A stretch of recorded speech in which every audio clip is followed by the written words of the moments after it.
Bueno, abra su Biblia, por favor, primera de Corintios, antes de ir a primera de Juan, primera de Corintios 1:9. Hoy vamos a comenzar, mis hermanos, una serie de mensajes basados en primera de Juan, pero como introducción, primera de Corintios 1, verso 9. Y le damos lectura a todos juntos. Primera de Corintios 1:9. A ver, ya lo encontró. Primera de Corintios 1:9. Le damos lectura. Fiel es Dios, por el cual fuiste llamados a la comunión con su Hijo Jesucristo, nuestro Señor. Una vez más, fiel es Dios, por el cual fuiste llamados a la comunión con su Hijo Jesucristo, nuestro Señor. Y ahora vaya a primera de Juan 1, por favor. La primera carta del apóstol Juan, capítulo 1. Primera de Juan 1:1. Entonces les comentaba, durante este mes y el que viene, primero Dios, estaremos estudiando esta carta breve, una carta breve, 5 capítulos, pero muy profunda. Y quiero tocar un tema general durante estos domingos y también febrero, y el tema general es genuinos en Cristo, como tema general, pero el título de este mensaje es cómo tener comunión genuina con Dios, Oramos. Padre, en esta tarde bendecimos tu nombre. Te agradecemos, Señor, tu presencia en nuestras vidas, tu palabra. Te agradecemos tu bondad tan abundante, tu gracia. Agradecemos, Señor, el que nos hayas llamado para conocerte, amarte y servirte. Agradecemos, Padre, la paciencia y la misericordia que tienes para con cada uno de nosotros. Agradecemos cada bendición que a diario derramas sobre nuestras vidas. Agradecemos, Padre eterno, tu fidelidad, tu gracia. Oramos para que al comenzar esta serie de mensajes, tu iglesia sea edificada, sea purificada, sea desafiada a confiar en tu palabra, a vivir conforme a tus principios sabios y eternos. Oramos en esta tarde también rogando la limpieza, el perdón de nuestras ofensas, de nuestros pecados, y que, Señor, nos permitas verdaderamente entender y practicar lo que es vivir en comunión contigo. Ayúdanos a discernir aquellas prácticas o entendimientos incorrectos que a veces nos llevan, Señor, pues a una falsa comunión contigo. Pero gracias por tu palabra, porque a través de ella nos das el discernimiento para que podamos vivir en la plenitud de esa comunión con Jesucristo, tu Hijo, contigo y con tu Espíritu Santo. Dígenos en el nombre de Jesús, lo rogamos con acciones de gracias. Amén. Bueno, ¿cómo tener una comunión genuina con Dios? ¿Qué significa la palabra comunión? Bueno, común unión. Común unión, una unión en común. Comunión significa una auténtica relación con Dios. Entonces, comunión es una auténtica relación con Dios que comienza a partir de que venimos a Cristo en arrepentimiento y fe y nacemos de nuevo. Se inicia entonces un compañerismo diario y a la vez eterno con Dios. Ahora, ¿cuál es el problema, mis hermanos? En muchas personas en las iglesias cristianas es que se ha perdido la consagración a Dios. Esa es la verdad. Se ha sustituido esa comunión con una simulación espiritual, con actividades religiosas, con reglas religiosas, con una moralidad externa, y se ha caído en una simulación, por no decir en una hipocresía. Otros pues se entretienen con un momento de entusiasmo musical o con una conferencia motivacional que muchas veces dan en las iglesias en vez de enseñar la palabra, pero no se le está enseñando a la gente a vivir en comunión con Dios las 24 horas del día y durante toda la semana. Se ha sustituido con la religión la verdadera comunión con Dios. Lamentablemente, Satanás ha sido muy astuto y piensa que con tener actividades religiosas eso ya es comunión con Dios. No, la comunión con Dios es una relación con Dios, es eso, y es de lunes a domingo. Y si pudiera yo decirles cuál es la causa de los problemas de los cristianos y de sus pecados, es no tienen una genuina comunión con Dios.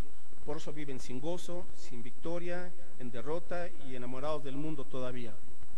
Y aún así piensan que tienen una comunión con Dios. No, se están engañando.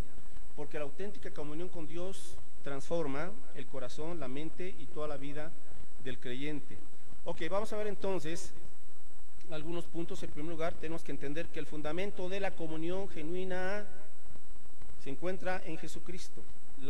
El fundamento de la comunión genuina se encuentra con Jesucristo. Segundo punto, tenemos que cuidarnos de una falsa comunión con Dios.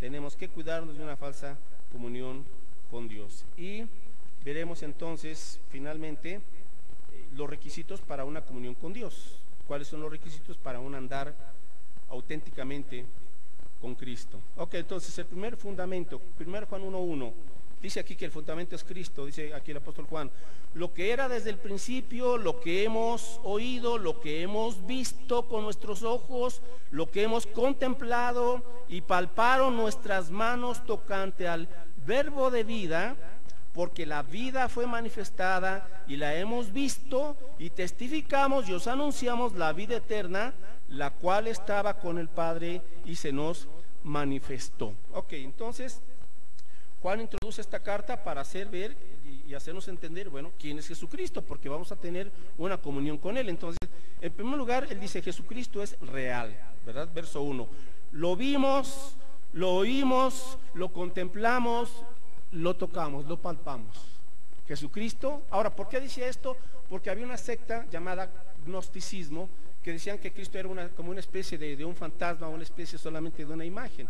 Entonces Juan dice: no, nosotros convivimos con Él 3 años y medio, así es que no nos pueden decir que era una imagen o una aparición o un fantasma o un ser espiritual solamente. Dice: no, número 1, Jesucristo es real y Él es histórico. Entonces se puede corroborar con la historia, no solamente con la Biblia, de que existió este personaje divino que es Jesucristo. Entonces, número 1, Jesucristo es real. Número 2, a Jesucristo se le llama aquí el verbo de vida. Al final del versículo 1 dice: lo que palparon nuestras manos tocante al verbo de vida. Entonces, número 1, Jesucristo es real. Número 2, Jesucristo es el verbo de vida. ¿Qué significa el verbo? Verbo es una acción, o verbo es el equivalente a palabra. Entonces, a Jesucristo podríamos decirle que Él es la palabra divina o la palabra de vida. ¿Qué es una palabra, mis hermanos? Una palabra es la expresión de una idea, de un pensamiento que tiene una persona, obviamente. Una palabra describe lo que tiene en mente una persona. Una palabra describe lo que tiene en mente una persona. Entonces, en la vida de Jesucristo, Dios habló al mundo, habló la palabra. Entonces, Cristo es la palabra encarnada. Y Dios, a través de Jesucristo, demostró lo que Él quería decirle al hombre. ¿Por qué tuvo que ser así? Porque a Dios nadie la ha visto jamás. Dios es luz. Y ninguna persona puede mirar realmente a Dios sin que sea fulminado por su presencia santa, justa, pura, debido a nuestra pecaminosidad, debido a que no tenemos la habilidad para contemplar cómo es Dios realmente. Él es un ser espiritual, Dios es amor, Dios es bondad, Dios es luz. Entonces, para no ser fulminados por su gloria, Dios envía a Cristo, se encarna para que Cristo nos demuestre cómo es Dios. Y Jesucristo dijo: el que me ha visto a mí, ha visto al Padre. Así es que Él es, por eso el verbo, Él es la palabra, porque Jesucristo manifestó a Dios. Versículo 2, porque la vida fue manifestada y la hemos visto y testificamos y os anunciamos la vida eterna, la cual estaba con el Padre y se nos manifestó. Entonces el Padre se revela, se manifiesta para que lo conozcamos a través de Cristo Jesús. Entonces Cristo es la expresión perfecta de todo lo que Dios desea que el hombre sea. La gente anda perdida, desorientada, buscando qué propósito de vida, cómo vivo, qué parámetros, qué referente debo tener para saber si estoy bien o mal, o si estoy tomando decisiones correctas o equivocadas. Bueno, el parámetro es Cristo. contemple a Cristo, estudie a Cristo, analice la vida de Cristo, pídale al Espíritu Santo que le dé entendimiento, porque en Cristo encontramos las decisiones sabias, perfectas, correctas, la actitud perfecta, etcétera. Cristo, no hay otro parámetro, mis queridos hermanos. Él es quien vino a mostrarnos la verdadera vida, que la verdadera vida está en Dios, el verbo de Dios, la palabra de Dios. Ok, número 3, la tercera característica es que Jesucristo es la vida eterna, ¿sí? Jesucristo es la vida eterna. Aquí se le llama en el versículo 2, os anunciamos la vida eterna. Entonces a Cristo también se le conoce como la vida eterna. Y en cuanto a la eternidad, dos cosas. Número 1, eternidad se refiere al tiempo. ¿Qué significa esto? Bueno, que Jesucristo es eterno. Él siempre ha existido. No se me confunda. Él tuvo aquí un comienzo en su humanidad. Fue engendrado por el Espíritu Santo y en ese sentido él tuvo un inicio en su humanidad. Pero él ya era Dios, ya era divino, ya existía desde toda la eternidad con el Padre y con el Espíritu Santo. Así es que Jesucristo es eterno, siempre ha existido. Jesucristo nunca ha tenido un principio, como tampoco tendrá un fin, porque Él es Dios mismo. Él tiene vida en sí mismo. Ahora, el otro aspecto, vida eterna, no solamente se refiere al tiempo, sino vida eterna se refiere a calidad. Por ejemplo, busque Juan 17:3, y aquí nos da una descripción de qué es la vida eterna, y vea qué interesante. Juan 17:3, ¿qué es la vida eterna? Juan 17:3, dice aquí el mismo Señor Jesucristo, y esta es, ¿qué? La vida eterna. ¿Qué? Que te conozcan a ti, el único Dios verdadero, y a Jesucristo, a quien has enviado. ¿Qué le parece? Esta es la vida eterna, no es solamente temporal, ¿verdad? De algo eterno, del tiempo, sino que también la vida eterna se refiere a la calidad de conocer a Dios. Si usted dice que tiene vida eterna es porque conoce a Dios y a Jesucristo. Conocer a Dios y a Jesucristo. Eso es la vida eterna. Y dos cosas más en cuanto a nuestro Señor Jesucristo. Regresamos a 1 de Juan, capítulo 1. Dice que Jesucristo se experimenta y Él produce dos cosas. Produce, en el versículo 4, produce gozo. Ajá. Estas cosas os escribimos para que vuestro gozo. Si usted no conoce a Cristo, no puede tener el gozo de Dios, punto.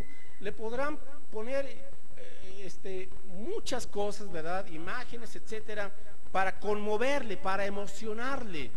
Pero el gozo de Dios es muy diferente. Usted no necesita ver una película de la vida de Cristo para gozarse, no. Por fe nos gozamos en Él. Entonces, cuando estamos en comunión con Cristo, una evidencia obvia es el gozo. Y el gozo echa fuera el temor, el gozo de Dios echa fuera el estrés, la ansiedad y todo ese tipo de situaciones que hoy la gente está caracterizada por una ansiedad. El gozo del Señor echa fuera todo eso, pero cuando se experimenta por fe a Cristo. Y también dice que cuando estamos experimentando a Cristo hay comunión con otros hermanos. Verso 3, lo que hemos visto y oído, eso os anunciamos para que también vosotros tengáis comunión con nosotros. Entonces, cuando usted experimenta a Cristo, usted tiene gozo del Señor y usted vive en armonía con los hermanos. Ahora vamos a encontrar que hay gente que a veces tiene conflictos con medio mundo porque no está bien con Dios. Esa es la raíz. Porque si estamos en comunión con Dios, estamos en comunión con su cónyuge, su esposo, su esposa, con sus hijos, con sus hermanos en la fe y con el resto de la gente. Obviamente hay sus excepciones porque hay gente muy difícil, pero bueno. Segundo lugar también aquí, y es que cuando usted conoce a Jesucristo, si usted tiene comunión con Él, usted inevitablemente lo buscará anunciar. Lo que hemos visto y oído, eso os anunciamos. Cuando usted vive con Cristo, el creyente que tiene comunión con Cristo no puede mantener su boca cerrada y no hablar de Él. Es una contradicción. Si alguien dice, yo tengo comunión con Dios, pero no le habla a nadie de Cristo, algo está mal por ahí. Si usted está disfrutando la presencia de Cristo, está en comunión con Cristo, usted va a querer compartir esta bendición del Señor. No va a poderse quedar callado. Ok, ahora, estableciendo este fundamento de que la comunión es con Cristo, vamos al segundo punto. Tenemos que cuidarnos de una falsa comunión con Dios. ¿Por qué? Juan trata esto. Es decir, ya desde los inicios de la iglesia cristiana, ya había falsos maestros, falsos profetas, ¿verdad? Vestidos con lobos, ovejas vestidos con piel, ovejas vestidos con piel de lobo, ¿verdad? No, lobos vestidos con piel de oveja. Fue un trabalengua, los padres estaban despiertos, ya veo que sí. Bueno, entonces se habían introducido falsos hermanos. Inclusive cuando vayamos por el capítulo 2, hubo una división en esa iglesia, porque se había introducido este movimiento llamado gnosticismo. Entonces, Juan comienza a refutar y menciona aquí 3 errores, y los refuta y muestra cuál es la verdad. Ok, entonces, lamentablemente, mis hermanos, Juan aquí destaca y dice, es posible que las personas que asisten a una iglesia, es posible que digan que tienen comunión con Dios y sin embargo estén viviendo en las tinieblas. Ahora, observe que digo personas, ¿Por qué? Porque no estaban dando señales de que estaban caminando con Dios. Dice Juan aquí, Dios es luz y en Él no hay ningunas tinieblas. Así es que 3 errores vamos a ver ahorita. Ok, número 1, dice aquí el apóstol Juan, versículo 5, este es el mensaje que hemos oído de Él. Hermanos, la iglesia no puede vivir en base a modas religiosas y eclesiásticas, y lamentablemente hoy las iglesias están viviendo de moda en moda y en muchos aspectos, y la escritura dice, este es el mensaje que hemos oído de Él. Hay muchas modas atractivas, hay muchas modas seductoras, pero a fin de cuentas hay muchas modas que están desviando a la iglesia de la verdadera comunión con Cristo. Ese es el punto. Por eso él recalca, este es el mensaje. Cualquier práctica, enseñanza y cosa que la iglesia haga debe tener su fundamento, su respaldo bíblico. Si no, hermanos, estamos actuando en el brazo de la carne, en el poder de la carne. Entonces dice aquí verso 5, este es el mensaje que hemos oído de Él y os anunciamos. Y aquí está, Dios es ¿qué? Es luz y no hay ninguna tinieblas en Él. Y viene una frase que menciona aquí 3 veces en este capítulo 1, 3 veces, verso 6. Si decimos, observe, si decimos que tenemos comunión con Él y andamos en tinieblas, mentimos y no practicamos la verdad. Verso 8, si decimos que no tenemos pecado, nos engañamos a nosotros mismos. Y en el versículo 10 insiste, si decimos que no hemos pecado, le hacemos al mentiroso y su palabra no está en nosotros. Ahí están los 3 errores. Si decimos, o sea, hay mucha gente en las iglesias que yo digo, pues sí, tú dices una cosa pero haces otra. Ese es el problema. Uno puede decir muchas cosas y estar haciendo todo lo contrario. Uno puede estar enseñando tal o cual cosa y practicar otras situaciones, otras enseñanzas que contradicen lo que estamos enseñando o diciendo. Entonces, primer punto, primer error. Si decimos que tenemos comunión con Él y andamos en tinieblas, mentimos, porque Dios es luz y en Él no hay ninguna tinieblas. Es decir, el error, pensar que el hombre puede estar en comunión con Dios y aún así andar en tinieblas. Primer error, pensar que el hombre puede estar en comunión con Dios y aún así andar o vivir en tinieblas. Muchos creen que pueden tener comunión con Dios mientras caminan en la oscuridad del pecado. No. Y quiero presentar algunas características brevemente de lo que significan las tinieblas en la Biblia. No le voy a dar los versículos ni los buscamos porque si no nos pasamos aquí 2-3 horas. En primer lugar, las tinieblas representan lo que se opone a la vida cristiana. En la Biblia, las tinieblas representan lo que se opone a la vida cristiana. Luego, le voy a dar los textos, si los quiere anotar, los busca luego en su casa. Las tinieblas representan la perdición de la vida sin Cristo. Colosenses 1:13. Representan la perdición de la vida sin Cristo. Luego, las tinieblas representan la ignorancia de no conocer a Dios. La ignorancia de no conocer a Dios. Juan 8:12. Las tinieblas representan acciones pecaminosas. Juan 3, del 19 al 21. Las tinieblas representan el caos de la vida sin Dios. 2 Corintios 4:6. Las tinieblas representan el desamor y el odio hacia los demás. Juan 2. Las tinieblas representan una vida con secretos. 1 Corintios 4:5. Las tinieblas representan la naturaleza corrompida del hombre. Efesios 5:8. Las tinieblas representan una vida sin frutos. Efesios 5:11. Las tinieblas representan la inmoralidad del hombre. Romanos 13:12. Las tinieblas representan la influencia y el poder de Satanás. Hechos 26:18. Y las tinieblas representan el lugar de castigo e infierno. Judas 13. Y no hemos agotado el tema, pero para que entendamos que alguien dice, pues sí, yo soy muy... Esta frasita en el medio político y artístico está muy de moda, y entre la gente es una persona muy espiritual, porque practica el yoga, porque practica la meditación, para ellos eso es espiritual, pero no es bíblico, Alguien puede decirse, soy muy espiritual, sí, pero ¿es bíblico lo que usted está practicando? Estas son las tinieblas. Si una persona camina en la oscuridad, no conoce a Dios, punto. Ese es lo que está enseñando aquí el apóstol Juan. ¿Por qué? Porque en Dios no hay ningunas tinieblas. Vuélvalo a leer, 1 Juan 1:5. Este es el mensaje que hemos oído de ellos. Anunciamos, Dios es luz y no hay ningunas tinieblas en Él.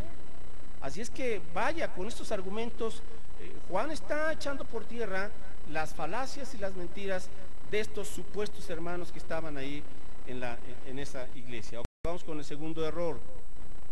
Ahora observe la diferencia en el segundo error. A ver. Bueno, versículo 6. Si decimos que tenemos comunión con Él, con Dios, y andamos, o sea, estás practicando en las tinieblas, mentimos y no practicamos la verdad. Pero si andamos en luz, tenemos comunión unos con otros, y la sangre de Jesucristo su Hijo nos limpia todo pecado. Ok, vamos al segundo error, verso 8. Si decimos que no tenemos pecado, ¿cuál es la diferencia entre ese versículo y el versículo 10? El versículo 10 dice, si decimos que no hemos pecado. ¿Ya ve que hay una diferencia? En el versículo 8 dice, no tenemos pecado. Y en el versículo 10 dice, no hemos pecado. Y hay una diferencia, la voy a explicar. En el versículo 8, el error es cuando alguien está mintiendo porque niega que tiene una naturaleza pecaminosa. Eso es lo que significa no tengo pecado, es decir, no tengo una naturaleza pecaminosa. Esa es la diferencia. La naturaleza, aquí el enfoque es cuando alguien dice, pero pues, si yo soy una persona buena, soy una persona moral, tengo principios éticos, y sí, hermanos, hay gente que tiene una muy buena moral y tiene principios éticos, ¿verdad? Y es gente, podríamos decir a la vista del ser humano, gente honorable, pero eso no le quita que no tenga una naturaleza pecaminosa. La típica frase de la gente, pero yo no le hago mal a nadie. ¿Y qué de bien estás haciendo? ¿Se da cuenta? Entonces, cuando uno dice, yo no tengo una naturaleza pecaminosa, ahora, a propósito, mis hermanos, cuando hablamos de Cristo y no mencionamos este hecho de que la gente tiene una naturaleza pecaminosa, entonces la gente va a decir, pues, ¿para qué necesito a Dios? Si no soy pecador, ¿ve? Ahora, aquí hay un error que comento y no estoy haciendo política de nuestro presidente que dice, la gente es buena. No, perdóname, pero no, la Biblia enseña otra cosa. Por cuanto todos pecaron y están destituidos de la gloria de Dios. Ahora, no significa que no tenga algo de bondad la gente, no, ¿verdad? La gente tiene algo de bondad, pero por naturaleza la gente no es buena. Si no, véalo a los chiquitos recién nacidos, unos cuantos viececitos, ¿verdad? Berrinchudos, gritones, patalean y esto es mío. Así es la naturaleza de todos nosotros, ¿verdad? Que se va agudizando en la medida en que vamos creciendo. Bueno, entonces, así son las cosas en este aspecto. Luego, esta naturaleza pecaminosa, que es una naturaleza caída, tiene la tendencia al pecado. Y todos somos pecadores por naturaleza y por obra. Pecamos porque somos pecadores. O sea, porque esa es nuestra naturaleza. Hay gente que piensa que puede acercarse a Dios en base a sus propios méritos, asumiendo que no tienen pecado, porque ellos se ven a sí mismos como buenos. Creen que son justos porque no le hacen mal a nadie. A eso se le llama el pecado de la justicia propia, como el fariseo que estaba comparando con aquel pecador, ¿verdad? Que dice, Señor, gracias te doy que no soy como este pecador, no robo, no adultero, y sale así todo orgulloso. Y el otro pecador, Señor, no soy digno de que tengas misericordia de mí, Señor, soy pecador. Y dice Cristo, ¿quién fue justificado de los dos? ¿Quién era justo? ¿El orgulloso fariseo? No, aquel que reconoció su pecado y vio su necesidad de Dios. Cristo no vino a los justos, sino a los enfermos, no vino a los sanos, que a propósito no hay ninguno, tampoco, hablando espiritualmente en ese aspecto. Otra falacia en ese aspecto, muchos piensan que son Dios, pequeños dioses, que son uno con el universo, pura palabrería. Hay un libro por ahí de un predicador, un falso profeta en Estados Unidos, Joel Osteen, que tiene una membresía como de 30,000 gentes, y su libro, uno de sus libros dice el poder del yo soy, pero no habla del yo soy de Dios, sino de tú, yo soy. Tú tienes todo el poder en tu interior, en ti mismo. Bueno, esas son las falacias y son las mentiras, ¿verdad? La gente puede sentirse salva porque sus papás son cristianos, porque nacieron en cuna cristiana, o porque pertenecen a alguna iglesia o alguna denominación u organización religiosa. No, tienes una naturaleza pecaminosa y tienes que tratarla en la cruz de Cristo. Ahí solamente comienza una vida diferente. No reconoce que la naturaleza pecaminosa es esclava del pecado. Dice Pablo, estoy vendido al pecado, reconociendo que aún siendo Pablo convertido, un gran misionero, él todavía seguía luchando con su antigua naturaleza, hasta que al final del capítulo de Romanos 7 él dice, miserable hombre de mí, ¿quién me librará de este cuerpo de muerte? Y exactamente comienza el capítulo 8, versículo 1, más gracias sean dadas a Dios por Jesucristo. Ahora pues ninguna condenación hay para los que están en Cristo Jesús. Él mismo da la respuesta. La naturaleza pecaminosa tiene que ser llevada a la cruz del Calvario, crucificada juntamente con Cristo, para que pierda su poder y su dominio, y entonces venga a nosotros el poder y el dominio de la resurrección del Cristo vivo. Ok, 3, el tercer error, versículo 10, si decimos que no hemos pecado, es decir, miente respecto a sus obras. Hay gente que niega la verdad absoluta, esto es ya muy típico en la cultura.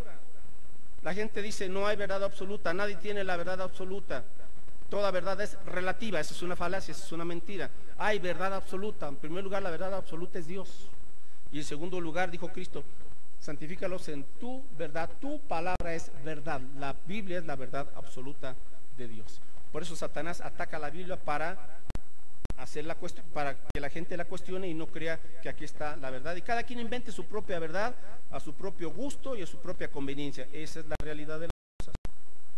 Pero cuando vamos a este aspecto, entonces dice, estaba viendo gente que decía, nosotros no hemos pecado, y ¿saben lo que había? Proverbios 28:13. Cuando una persona dice yo no peco, yo no he pecado.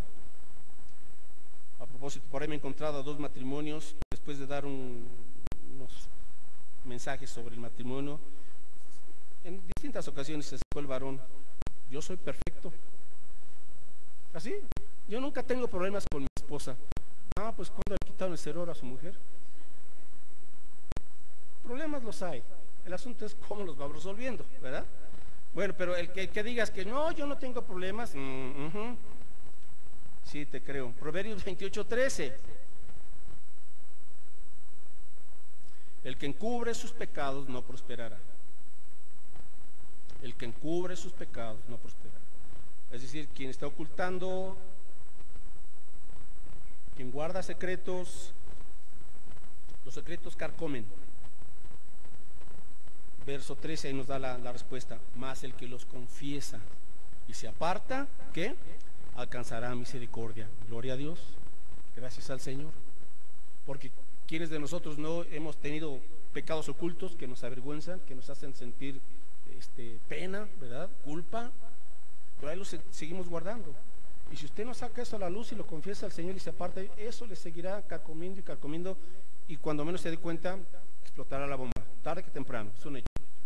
Los secretos perjudican, pero venir a la luz de Dios cura el alma, y para ello tenemos la gracia de nuestro Señor, que podemos acudir al trono de su gracia. Entonces,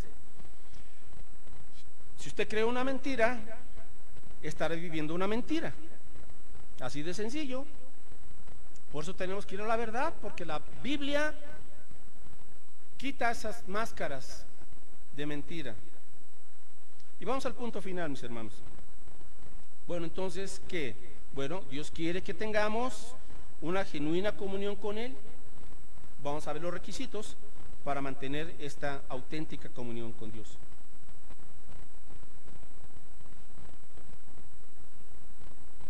Primero de Juan 1, verso 5. Este es el mensaje que hemos oído de Él y os anunciamos: Dios es luz y no hay ningunas tinieblas en Él. Si decimos que tenemos comunión con Él y andamos en tinieblas, mentimos y no practicamos la verdad. Pero si andamos en luz, aquí está la primera característica: si andamos en luz como Él está en luz, ¿qué? Tenemos comunión unos con otros y la sangre de Jesucristo su Hijo nos limpia de todo pecado. Entonces, primer punto, la comunión con Dios se desarrolla al andar a la luz de su palabra. Ajá. La comunión con Dios se desarrolla al andar a la luz de su palabra. Es decir, usted dispone en su corazón vivir a la luz de las enseñanzas de la Biblia. ¿Cuándo comienza la comunión? Ahora, aquí hay una gran diferencia con la Iglesia Católica. Para la Iglesia Católica, cuando un niño de 6, 8, 10 años hace su primera comunión, ¿verdad? Pues ahí queda todo, ¿no? Eso no enseña la Biblia, que a través de una hostia y en un evento religioso, ahí comienza la primera comunión. Su comunión con Cristo comienza cuando usted se arrepiente de sus pecados y recibe a Cristo como su Señor y Salvador. Y no es una primera comunión, es la única comunión que hay, eterna. Ahí comienza. O la tiene o no la tiene. No hay términos medios. Por eso aquí Juan habla luz, tinieblas. No hay término medio. ¿Bajo qué estás andando? ¿Bajo qué estás viviendo?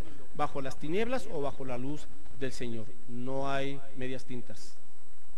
Entonces, cuando usted anda a la luz de la palabra, está en comunión con Dios, tiene compañerismo con Dios, platica con Él, le escucha a Él, ¿verdad? A través de su palabra y de su Espíritu Santo, y usted entonces anda en luz. ¿Por qué? Porque Dios es luz. Ahora, Salmo 119, por favor. Y aquí hay otra forma en la cual se nos ayuda a entender cómo caminar en la luz. De este texto creo que lo mencioné el domingo pasado. Salmo 119, verso 105.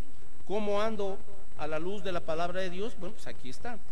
Salmo 119, verso 105. Dice entonces aquí la escritura que lámpara es a mis pies tu palabra y lumbrera a tu camino. Entonces, cuando la importancia, hermanos, de leer regularmente la Biblia. Un creyente que está tropezando con mucha frecuencia, lo más seguro es que no esté leyendo la Biblia, a menos los domingos un ratito, ¿verdad? Pero no se trata de eso. Se trata de que usted todos los días encienda esta lámpara, lea lo que usted quiera, pero léala, reflexione, medite y permita que la luz del Señor le alumbre lo bueno y lo malo, porque la luz alumbra las tinieblas, y donde hay luz se van las tinieblas, así de sencillo. Luz habla de nuestro Dios, que es santo, justo, puro, bondadoso, y Él quiere que caminemos bajo esa luz. Jesucristo dijo: yo soy la luz del mundo, el que me siga no andará en tinieblas. Está claro. Entonces, muchas gentes en las iglesias están engañando a sí mismos porque andan en tinieblas y pretenden seguir a Jesús. No, no puede ser así. Él lo dijo muy claro: yo soy la luz del mundo, el que me sigue no andará en tinieblas. Luego entonces, si alguien está andando en tinieblas es porque, pues yo no sé qué está siguiendo, pero a Jesús no,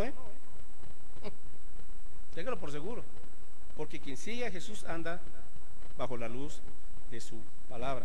Por lo tanto, caminar, en conclusión, este primer punto que voy a mencionar son 4. Caminar en la luz significa confiar en Dios y vivir conforme a su palabra. Confiar en Dios y vivir conforme a su palabra. Ok.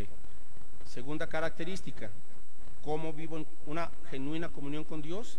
Bueno, para vivir una genuina comunión con Dios se requiere que esté viviendo en limpieza, en santidad. Ajá. Porque aquí dice que su palabra debe de estar en nosotros.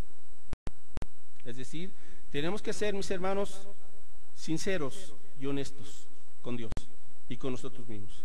Sinceros y honestos con Dios y con nosotros mismos, viviendo en limpieza, viviendo en santidad. Lamentablemente hay mucha gente que finge, esa es la verdad, finge una comunión con Dios. Tristemente así pasa. ¿Por qué? Porque están haciendo todo lo contrario a tener una vida limpia. Quien camina con Dios vive en limpieza. Ahora déjeme decir algo, no hay la comunión perfecta, esa es la verdad. Ningún creyente tiene una comunión perfecta, porque todavía estamos luchando con esa naturaleza antigua. Pero sí puede haber una comunión sincera y auténtica, eso sí.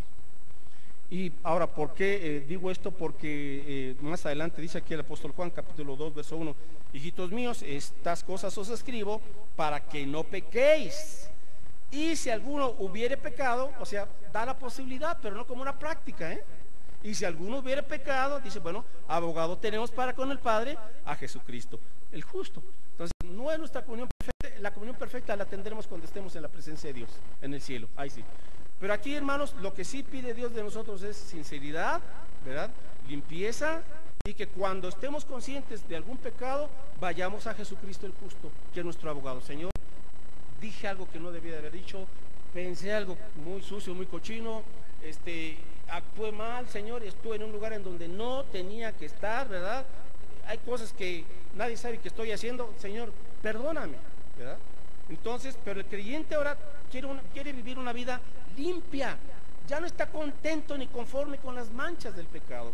Mateo 5:8, dice aquí Jesús en esa bienaventuranza, bienaventurados, a ver, Mateo 5:8, bienaventurados los de limpio corazón, porque ellos verán a Dios. Entonces, un creyente, ¿por qué no está viendo a Dios? Lo digo en el aspecto espiritual, porque está con una mente con mucho cochambre, con mucha carne, con mucho pecado, ¿verdad? Pero cuando vienes al Señor y le pides que Él te vuelva a limpiar en ese sentido, bueno, entonces los de limpio corazón ven a Dios en su vida cotidiana. Y hermanos, no hay nada más hermoso que saber que estamos tomados de la mano del Señor, que vamos caminando con Él, que estamos haciendo su voluntad, y que cuando nos tropezamos, porque no hay ninguno que no tropiece, acudimos a Él, al trono de su gracia, y el Señor nos restaura. Entonces, debemos de vivir una vida sincera y honesta en limpieza con Él. El tercer requisito para vivir en comunión con Dios es que debemos confesar nuestros pecados. Eso sí, ¿verdad? Regresamos a 1 Juan 5, 1 Juan 1, versículo 7, dice que la sangre de Jesucristo, su Hijo, nos limpia de todo pecado. Verso 9, si confesamos nuestros pecados, Él es fiel y justo para perdonar nuestros pecados y limpiarnos de toda maldad. Entonces, la tercera característica, mis hermanos, es que debemos de estar confesando nuestros pecados. ¿Con qué frecuencia? Pues con la frecuencia en que usted se dé cuenta de que ha pecado. Pero no comete el error de esperarse hasta el domingo y trae toda su carga de pecados. Aquí, Señor, me pongo a cuentas contigo. Digo, puede hacerlo, pero no tiene que ser así, ¿verdad? Debemos estar al día con el Señor. Confesar. Ahora, cuando no confesamos, y como creyentes, mis hermanos, por ahí todavía queremos andar con algunos secretos, vamos al Salmo 32. ¿Qué es lo que le pasa al corazón? Ahora sí, mis hermanos, aquí hablo de un creyente. ¿Qué le pasa al corazón de ese creyente? Bueno, pues lo que aquí confiesa David, Salmo 32, versos 3 y 4.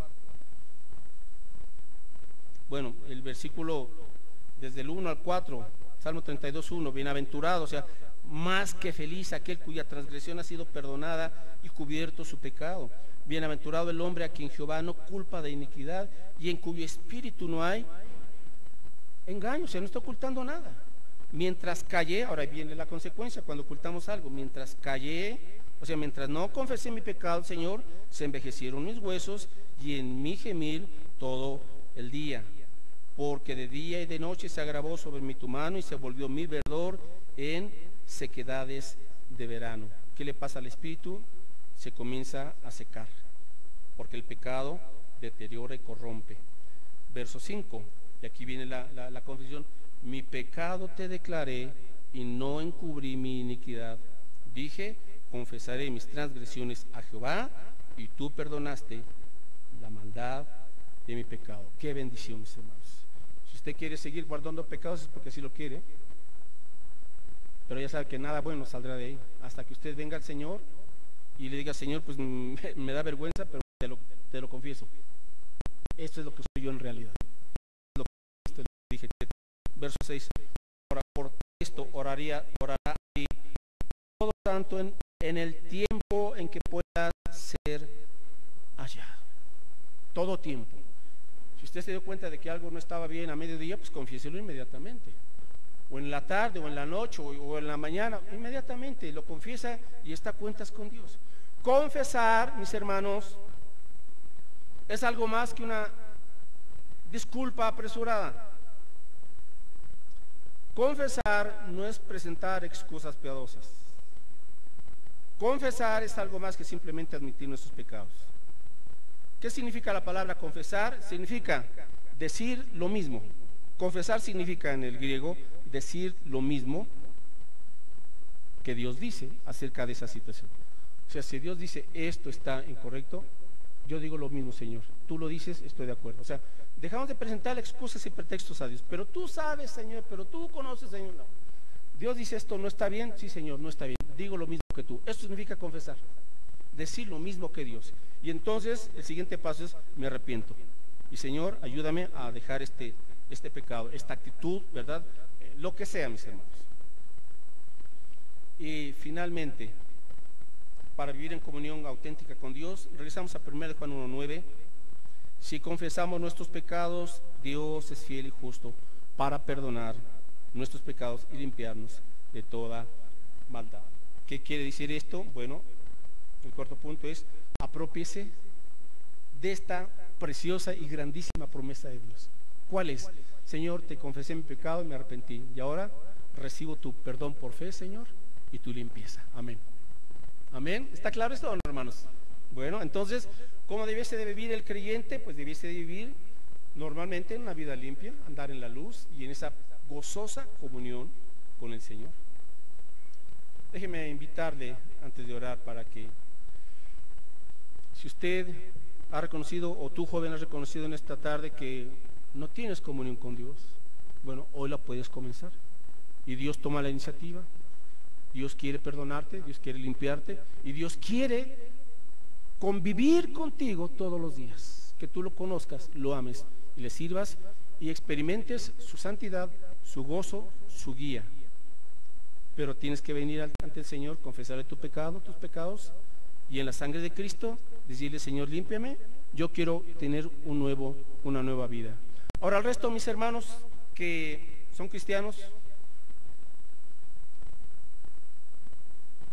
y que ya tienen una buena temporada, de que no están en una genuina comunión con Dios. ¿Cuánto tiempo quieres seguir así?